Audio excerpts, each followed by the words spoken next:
Hello student, जैसे कि last video जो मैंने बनाया था वो अपना था सोल्यूशन इन कॉलिगेटिव प्रॉपर्टी के ऊपर।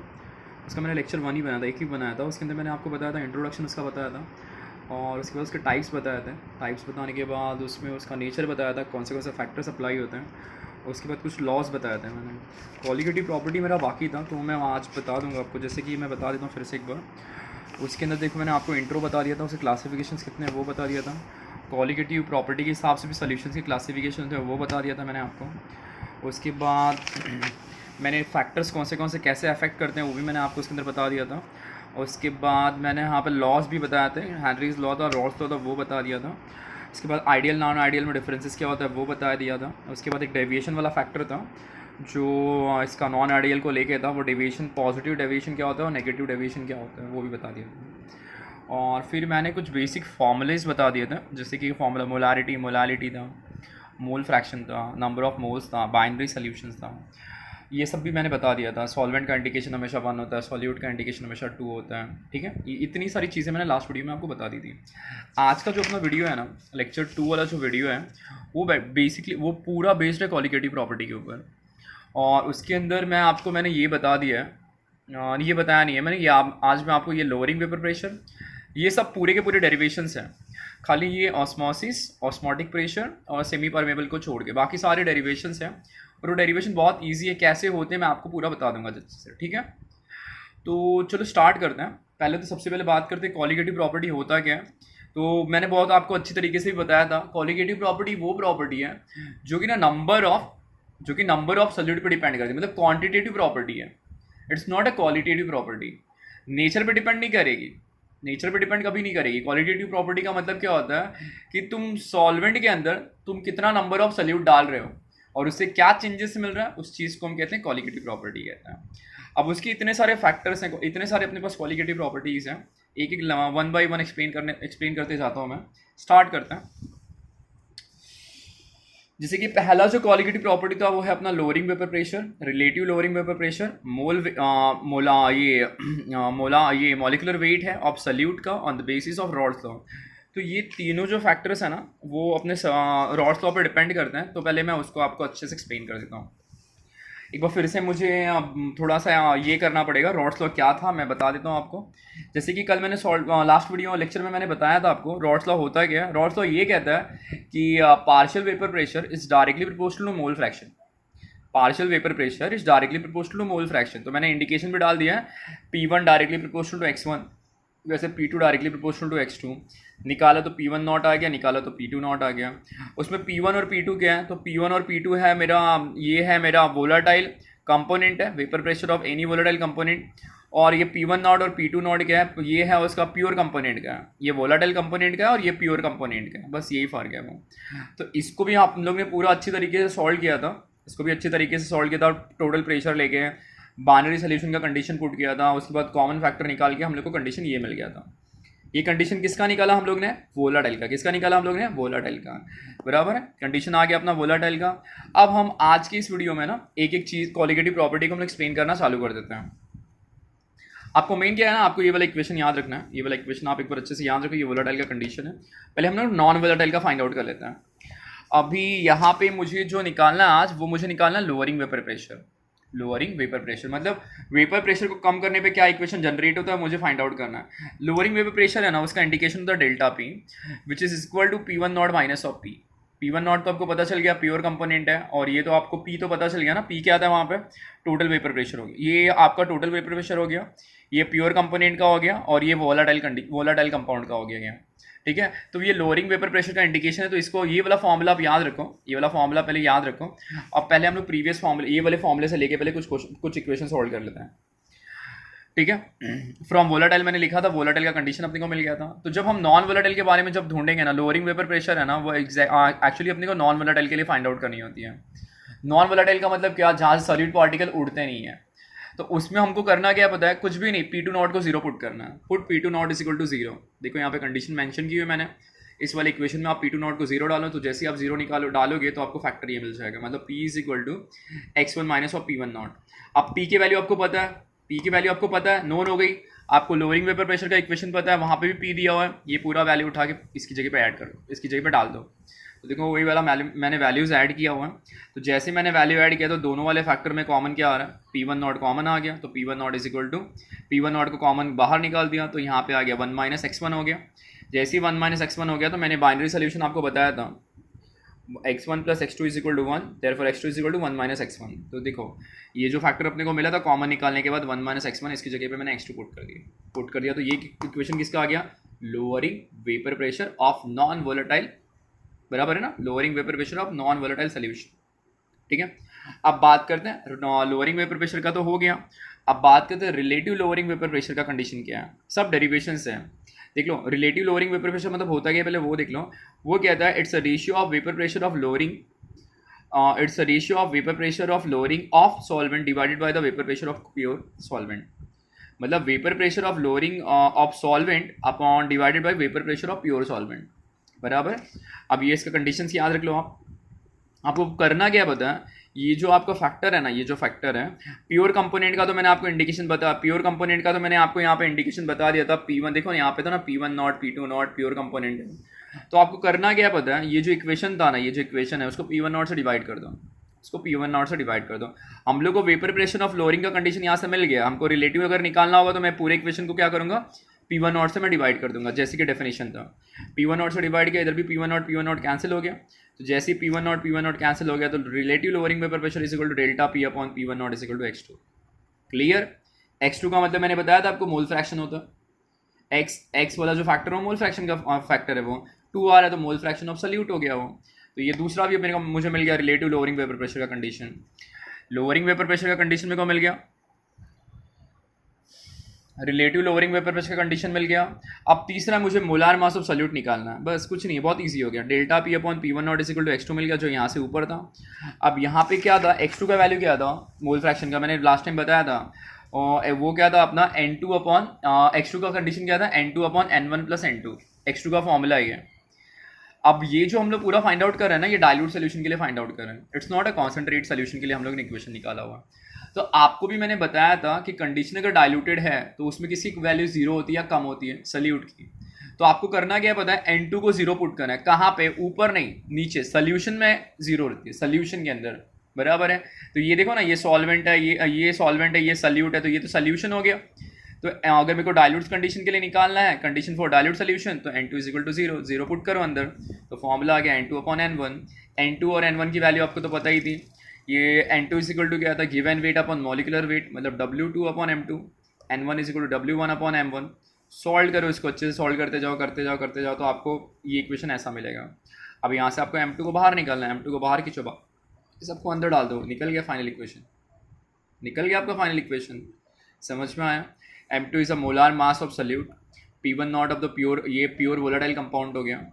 W2 is equal to given weight of solute, M1 molar weight of solvent, W1 is equal to given weight of solvent, और डेल्टा P तो आपको पता ही है, lowering vapour pressure, lowering vapour pressure हो गया। क्लियर है, अच्छे से क्लियर हुआ। देख लो आप कैसे निकाला है मैंने इसको एक बार अच्छे से, ठीक है। ये जो मैंने निकाला ना सब फॉर्मूला जो निकाला है, ये मैंने आपको बताया भी था, मतलब लास्ट टाइम जो हम लोगों ने बेसिक चीज़ें देखी थी ना, देखो ये पूरा फॉर्मूला है उसका, ये उसका पूरा फॉर्मूला है। मैंने बताया ना मोल फ्रैक्शन x होता है, उसका x1 का formula N1 upon N1 plus N2 होता है। मुझे x2 मिला था, x2 इज इक्वल टू क्या हो जाएगा, N2 upon N1 plus N2। कितना ईजी था, समझ में आ गया, ठीक है। तो थोड़ा आगे बढ़ते हैं। तो हम लोग ने को इसमें से ना हम लोग ने 3 कंडीशन सॉल्व कर लिए हैं। मैंने क्या क्या सॉल्व कर लिया, लोअरिंग मैंने आपको बता दिया, रिलेटिव लोअरिंग बता दिया, मोलार वेट अभी जस्ट हम लोग ने निकाला, M2 की वैल्यू वो बता दिया। अब ये भी दोनों बहुत ईजी है, दोनों सेम है। आप अगर इसको अच्छे से ये देख लोगे तो इसको देखने की ज़रूरत नहीं है। Elevation in boiling point and depression in freezing point, इसका ग्राफ भी है, मैं ग्राफ आपको ये दोनों डेरिवेशन करने के बाद बता देता हूँ, देखो, ठीक है। अब हम बात करते हैं एलिवेशन इन बॉइलिंग पॉइंट। सबसे पहले तो आपको बॉइलिंग पॉइंट का मतलब पता रहना चाहिए। तो एलिवेट होना मतलब क्या है, एलिवेट होना मतलब क्या, नीचे से ऐसा ऊपर जाना। एलिवेशन का मतलब क्या होता है, नीचे से ऐसा ऊपर जाना। तो बॉइलिंग पॉइंट का तो डेफिनेशन आपको पता ही होगा, vapour pressure of liquid become equal to the atmospheric pressure is known as boiling point. Vapour pressure of liquid become equal to the atmospheric pressure is known as boiling point, बराबर है। The vapour, एक कुछ conditions हैं, the vapour pressure of non volatile solute always less than the vapour pressure of pure solvent. Conditions ध्यान दो, vapour pressure of non volatile solute always less than the vapour pressure of pure solvent, बराबर दे रही है। Elevation of boiling point increases by addition of non volatile solute. Elevate, अभी आप देखो ना कि आप अगर ऐसा सल्यूट डालो जो उड़ जा रहा है, ऐसा सल्यूट डालो जो उड़ जा रहा है, वो वेपराइज हो जा रहा है, तो क्या वो रेट ऑफ रिएक्शन बढ़ाएगा? नहीं बढ़ाएगा। आपको नॉन वोलेटाइल डालोगे तो वो क्या करेगा? एलिवेट करेगा, उसको क्या करेगा? उसके अंदर रहेगा, वो सॉल्वेंट को एलिवेट करते जाएगा, सल्यूट पार्टिकल। ठीक है, तो एलिवेट मतलब क्या होना? नीचे से सब ऊपर जाना, मतलब इंक्रीज करना। इंक्रीज करने को हम कहते हैं एलिवेट करना।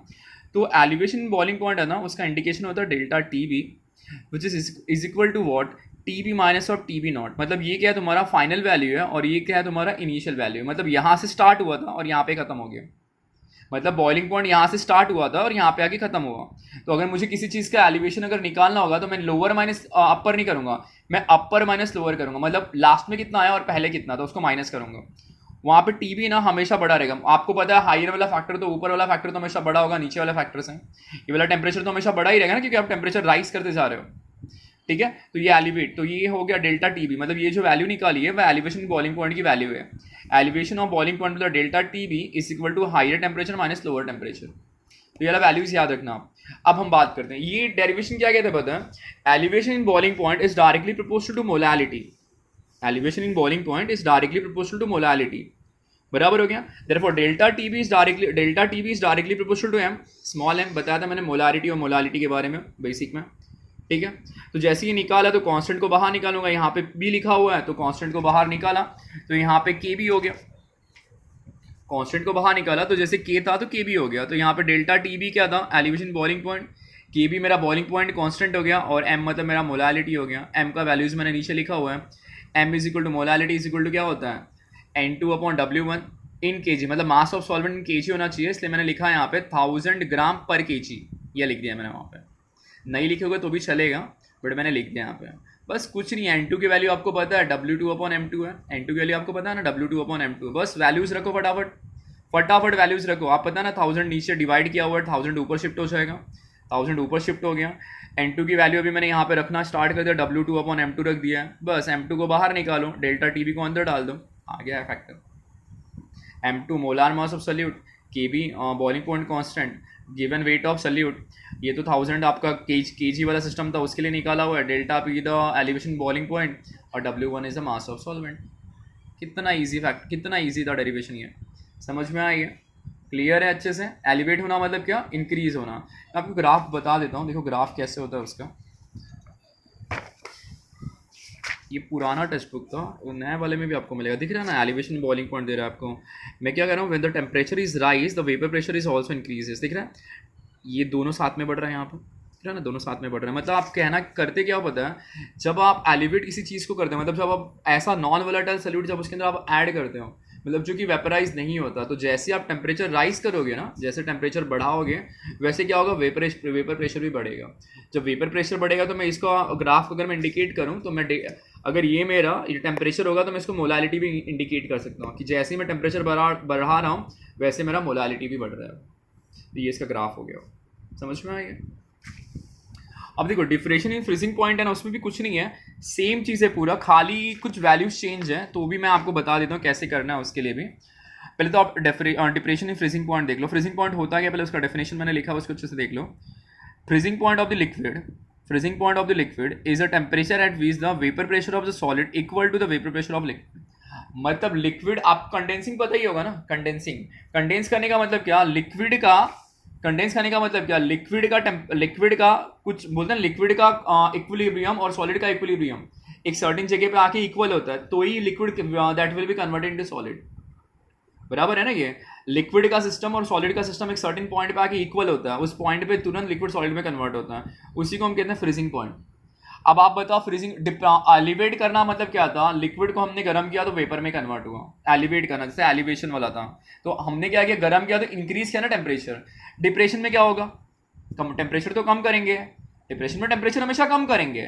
तो जैसे कि एलिवेट का जब हम लोग निकाला था तो डेल्टा टी बी क्या था? हायर माइनस लोअर होगा। तो वही चीज़ अगर मैंने यहाँ पे दिखाऊँ तो क्या होगा? ये क्या हो गया? डिप्रेशन फ्रीजिंग पॉइंट हो गया। तो मतलब ये हायर माइनस लोअर होगी, लोअर माइनस हायर होगा। ये तो उल्टा हो गया, लोअर माइनस हायर हो गया। समझ में आई है? उसमें डेल्टा टी एफ रहेगा ना, डेल्टा टी एफ, ये वाला जो फैक्टर होगा तुम्हारा, डेल्टा टी एफ वाला वैल्यू तुम्हारा हमेशा बड़ा रहेगा टी एफ से। समझ में आई है? अभी यहाँ पे सारी कंडीशन सारी सिस्टम आपके सेम है, सारा कंडीशन सारा सिस्टम आपका सेम है। आपको जहाँ करना क्या है पता है, फाइन पूरा सेम लिखना है। जैसे यहाँ पे डेल्टा टी भी था ना, उसको हटा के डेल्टा टी एफ कर देना है। यहाँ पे के भी था, उसको हटा के के एफ कर देना है। बाकी सब कुछ सेम है। फाइनल इक्वेशन क्या हो जाएगा, M two is equal to, देखो फाइनल इक्वेशन क्या हो जाएगा, M two is equal to K F into W two into 1000 into delta T F into W. देखो ये अंदर का आप डेरिवेशन करना, मैंने अंदर का किया नहीं है तो अंदर का डेरिवेशन आप करना अच्छे से, समझ में आई है। अंदर का डेरिवेशन आप एक बार कर लेना, ठीक है। एक बार आप इसको अच्छे से मैं दिखा दे रहा हूँ, एक बार आप अच्छे से कंडीशंस फैक्टर्स उसके देख लो।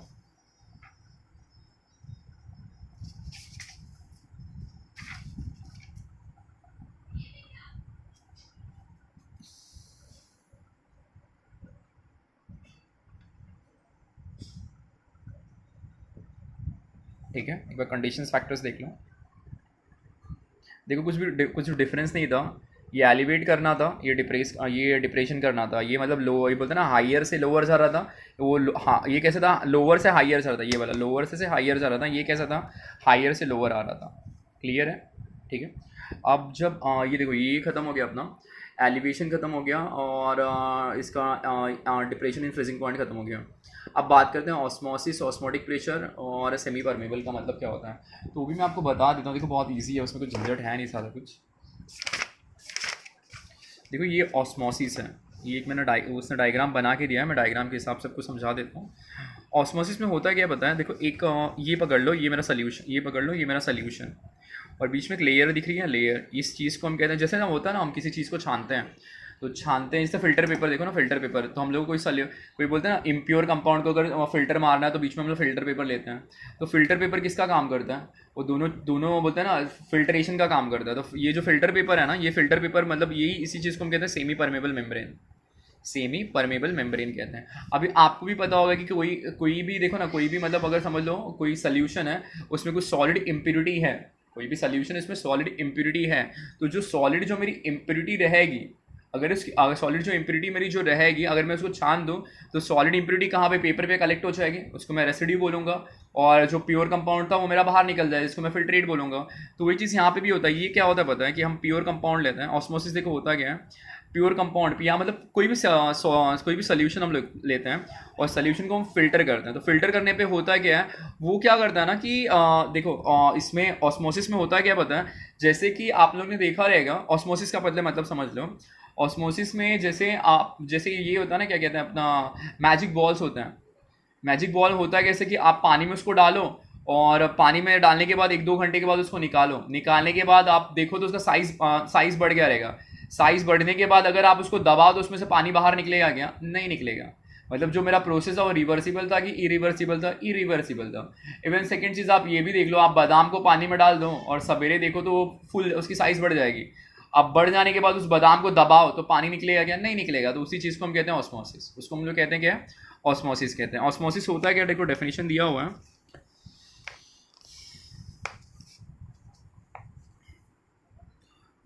when a solution separated from the pure solvent by the semi permeable membrane, the solvent molecules passes through the membranes into the solution and dilute it, बराबर डायलूट इट। अब एग्जैक्टली ऑस्मोसिस का definition क्या हो गया, the spontaneous and unidirectional flow of the solvent molecules through the semi permeable membrane into the solution, और flow of solvent from a solution of lower concentration to the solution of higher concentration. मतलब कोई भी चीज़ को जब अगर मैं कोई भी चीज़ को अगर मैं सेपरेट आउट या फिल्टर करता हूँ ना, तो क्या क्या होता है, वो लोअर से लेके हायर तक, लोअर कॉन्सेंट्रेशन से लेके हायर कॉन्सेंट्रेशन पे वो शिफ्ट होता है। उसी चीज़ को हम कहते हैं ऑस्मोसिस कहते हैं। क्या कहते हैं उसको हम लोग, ऑस्मोसिस कहते हैं। क्लियर हुआ, वो आप यही बादाम वाला एग्जांपल याद रखो, आपको ऑस्मोसिस क्लियर हो जाएगा।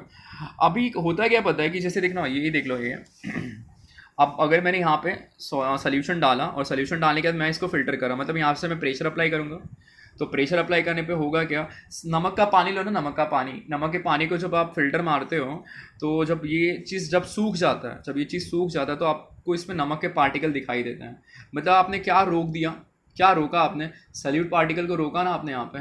तो सल्यूट पार्टिकल को जो रोक दिया, मतलब होता है क्या, अगर समझो ये नमक का पानी है, फिल्टर मारने के बाद यहाँ पे भी कुछ प्योर पानी सिर्फ जनरेट हो रहा है, तो यहाँ का कॉन्सेंट्रेशन ज़्यादा होगा कि यहाँ का कॉन्सेंट्रेशन ज़्यादा होगा, बताओ फटाफट, यहाँ का कॉन्सेंट्रेशन ज़्यादा होगा कि यहाँ का कॉन्सेंट्रेशन ज़्यादा होगा? यहाँ का कॉन्सेंट्रेशन ज़्यादा होगा और यहाँ का कॉन्सेंट्रेशन कम होगा। मतलब कॉन्सेंट्रेशन क्या हो रहा है आपका देखो ना, यहाँ पे ऑस्मोसिस का डेफिनेशन क्लियर हो जाएगा फिर से अच्छे से। यहाँ पे दे रहा है into the solution to flow of the solvent from the solution of lower concentration to higher concentration। मतलब जैसे ही नमक निकल जाएगा ना तो पानी अपने प्योर फॉर्म में कन्वर्ट हो जाएगा। इसी प्रोसेस को हम कहते हैं ऑस्मोसिस। और जो हम लोग प्रेशर अप्लाई करते हैं ना उस चीज़ को हम कहते हैं ऑस्मोटिक प्रेशर। उसको हम कहते हैं क्या है? ऑस्मोटिक प्रेशर कहते हैं। क्लियर हुआ? और जो ये बीच में जो सिस्टम जो होता है ना, इसको हम कहते हैं जो छाछ, जिसको हम उसको फिल्टर मारते हैं उसको कहते हैं सेमी परमेबल मेम्ब्रेन कहते हैं। उसको क्या कहते हैं? सेमी परमेबल मेम्ब्रेन कहते हैं। क्लियर? ठीक है, तो ये आप देख लेना एक बार, उसका डेफिनेशन एक बार टेक्स्ट बुक से क्लियर कर लेना। कुछ नहीं समझे तो बता देना वो। अब हम लोग बात करते हैं इसके बाद जो डेफिनेशन है वो है हमारा molar mass of the solute on the basis of osmotic pressure, और उसके ऊपर osmotic pressure and concentration of solution, वो भी देख लेते हैं। अब ये तो हम लोग ने कर लिया। इसके बाद वाला डेरिवेशन जो था वो देख लो। हाँ, तो बहुत इजी है। आपने कभी आइडियल गैस इक्वेशन पढ़ा है? P V is equal to n R T. हम यहाँ पे ऑस्मोटिक प्रेशर के बारे में देख रहे हैं तो हम पी को हटा के पाई लिखते हैं।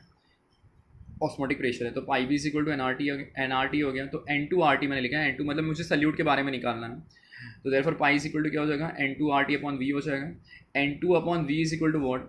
N two upon V is equal to क्या मैंने बताया? Number of moles of solute upon volume of solution, molarity बोलते हैं इसको। तो हो गया pi is equal to M R T. तो ये मेरा डेरिवेशन हो गया osmotic pressure of and concentration of solution. Clear? छोटा डेरिवेशन था। अब यहीं से मुझे बोल रहा है कि मुझे M2 निकाल के बताओ। सेम फॉर्मूले से मुझे इस वाले फॉर्मूले से M2 निकाल के बताओ। बहुत कितना ईजी हो गया वो। Pi is equal to n two upon R T upon V हो गया। N2 का फॉर्मूला आपको पता है W2 अपॉन M2 था। W2 अपॉन M2 डाला, M2 को बाहर निकाला, आगे शिफ्ट कर दिया, खत्म हो गया।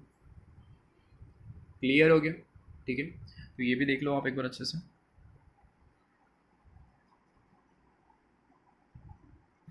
अब इसमें एक लास्ट फैक्टर है जिसको हम कहते हैं वेंट ऑफ फैक्टर कहते हैं। वेंट ऑफ फैक्टर है ना जो हमको डिग्री ऑफ डिसोसिएशन के बारे में बताता है, और डिग्री ऑफ डिसोसिएशन के बारे में बताता है। मतलब हम किसी चीज़ को डिसॉल्व करते हैं ना, डिसॉल्व होने के बाद कितना वो डिसोसिएट हो रहा है उसके बारे में हमको वेंट ऑफ फैक्टर अच्छे से बताता है। मैं कुछ शॉर्टकट इसका बता दे रहा हूँ, कुछ डेरिवेशंस बता देता हूँ, क्लियर हो जाएगा अच्छे से। वेंट ऑफ फैक्टर होता है क्या? इट्स वेंट ऑफ फैक्टर पहले देख लो। It is applicable for the obtain it is applicable for to obtain the colligative property of electrolyte solution. Electrolyte मतलब क्या? इलेक्ट्रोलाइट सोल्यूशन मतलब वही आपका जो सॉल्वेंट जो आपका रहेगा, मतलब चार्जेबल सोल्यूशन पकड़ लो, चार्जेबल सोल्यूशन पकड़ लो। वेंट ऑफ फैक्टर है ना, उसका रेशियो क्या कहते हैं? वेंट ऑफ फैक्टर का जो रेशियो होता है वो है formula mass upon observe mass. Van't Hoff factor का इंडिकेशन है आई। ये है आपका formula mass upon observe mass, या तो M theoretical upon M observe. ये तो पता है ना आपको, molarity theoretical upon M observe. तो ये याद रखो, ये दोनों इंपॉर्टेंट है। ये कुछ फैक्टर्स हैं, फैक्टर्स देख लो फटाफट। चलो डेरिवेशन कर लेते हैं इसका फटाफट। अभी हमारे पास कंडीशन क्या है ना, देखो मैंने यहाँ पे कुछ बताया आपको। Consider the electrolyte A X B Y the dissociate to form this. मतलब मेरे पास एक फैक्टर था ए एक्स और बी वाई था, उसको मैंने डिसोसिएट किया। तो मुझे पता है ना इलेक्ट्रोलाइट है, चार्जेबल सोल्यूशन है, आई एन जनरेट करेगा, ए एम प्लस और बी एन माइनस जनरेट किया, एक्स वाई मैंने ले लिया फैक्टर। ये एक अज्यूमिंग वैल्यू है वो। अब इसके बाद मेरे पास एक फैक्टर है, मतलब मेरा जो थेरोटिकल जो वैल्यू होता है एम टी, उसका फॉर्मूला होता है रिएक्टेंट प्लस प्रोडक्ट। थेरोटिकल जो वैल्यू होता है उसका फॉर्मूला होता है रिएक्टेंट प्लस प्रोडक्ट होता है। तो रिएक्टेंट ये हो गया, प्रोडक्ट ये हो गया, सबको साथ में रख दिए। अब नीचे कुछ फैक्टर्स के मुझे उसने वैल्यूज़ दिए हुए हैं। Let the dissociation value of this A X और बी वाई है ना, उसकी value m one minus alpha है। ए एम प्लस है उसकी वैल्यू एम अल्फा है, बी एन माइनस है उसकी वैल्यू भी एम अल्फा है। ये ऑब्जर्व वैल्यू है, बराबर दे रहा है, ये ऑब्जर्व वैल्यू है, ठीक है। तो मुझे खाली वैल्यूज पुट करना है। Therefore M T is equal to what क्या हो गया? M T is equal to M, values मैंने रखा, देखो यहाँ पे इसकी वैल्यू मुझे पता है, इसकी वैल्यू भी मुझे पता है, इसकी वैल्यू भी मुझे पता है, मैंने वैल्यू रखा M one minus alpha plus, अब यहाँ पे आप देखो तो एक्स था ही यहाँ पे, तो ये हो गया आपका X M alpha, Y M alpha हो गया। अभी कॉमन फैक्टर निकाल लिया तो कॉमन फैक्टर में एम बाहर निकल गया, बाकी सबको मैंने अंदर डाल दिया। अब ये तीनों में भी कुछ कॉमन फैक्टर दिख रहा है ना, अल्फ़ा कॉमन है तो अल्फ़ा को मैंने बाहर निकाल दिया। लास्ट फॉर्मूला मेरा हो गया M one plus alpha X plus Y minus one. Alpha ये था, निकाल दिया तो वन। क्लियर? अब यहाँ पे क्या था ना, एक्स प्लस वाई जो था ना उसकी एक वैल्यू है, उसको एन डैश बोलते हैं। एन डैश मतलब the total number of ions product या तो प्रोड्यूस, ठीक है। तो एक्स प्लस वाई है उसकी वैल्यू है एन डैश हो गई, टोटल नंबर ऑफ आयंस हो गया वो। अब वो वाला वैल्यूज़ मैंने अंदर डाल दिया, तो value M T equal to क्या हो गया? एम ब्रैकेट में वन प्लस अल्फ़ा, तो अल्फ़ा रहेगा, ये हो गया एन डैश माइनस वन हो गया। एक बार आप अच्छे से देख लो इसको भी। इक्वेशन था, कंसिडर किया था, थेरोटिकल जो वैल्यू था उसका रिएक्टेंट प्लस प्रोडक्ट था वो, उसको मैंने यहाँ पर डाल दिया, वैल्यूज़ रख दिया यहाँ पे, कुछ वैल्यूज़ पड़े थे वो लोग की अज्यूमिंग वैल्यूज़ दिए हुए थे, वैल्यूज़ पुट किया, कुछ कॉमन फैक्टर्स निकाला। फैक्टर निकालने के बाद मुझे खाली x plus Y is equal to N dash put करना था, वो निकालने के बाद ये वाला इक्वेशन मुझे यहाँ से जनरेट होगा। ठीक है, वेंटो फैक्टर का फॉर्मूला क्या था, M theoretical upon M observe हो गया। चलो एम टी की तो वैल्यू मैंने निकाली यहाँ पे, तो therefore I is equal to क्या हो गया, आई इज इक्वल टू मेरा M theoretical upon M observe हो गया।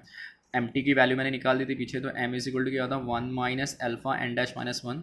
एम ऑब्जर्व की वैल्यू एम थी, एम और एम गेट कैंसल्ड हो गया, एम और एम के तुम्हारा कैंसिल हो गया, तो जैसे ही एम और एम तुम्हारा कैंसिल हो गया, एम ऑब्जर्व होती है ना, ऑब्जर्व वैल्यू हमेशा एम होती है। ठीक है, ये एम होगी, तो ये दोनों कैंसिल हो गया, तो कैंसिल होने के बाद मुझे इक्वेशन ये मिल गया। अब बस कुछ नहीं है, मुझे कुछ करना नहीं है, मुझे क्या करना है, इसको मैंने यहाँ पे शिफ्ट किया, तो ये i minus one is equal to alpha N dash minus 1 हो गया, तो अल्फा को रखा, इसको नीचे शिफ्ट कर दिया, therefore alpha is equal to I minus one upon N dash minus 1 खत्म। ठीक है, एक बार फिर से एक बार अच्छे से मैं इसको बता देता हूँ आपको, देख लो एक बार अच्छे से मैं इसको।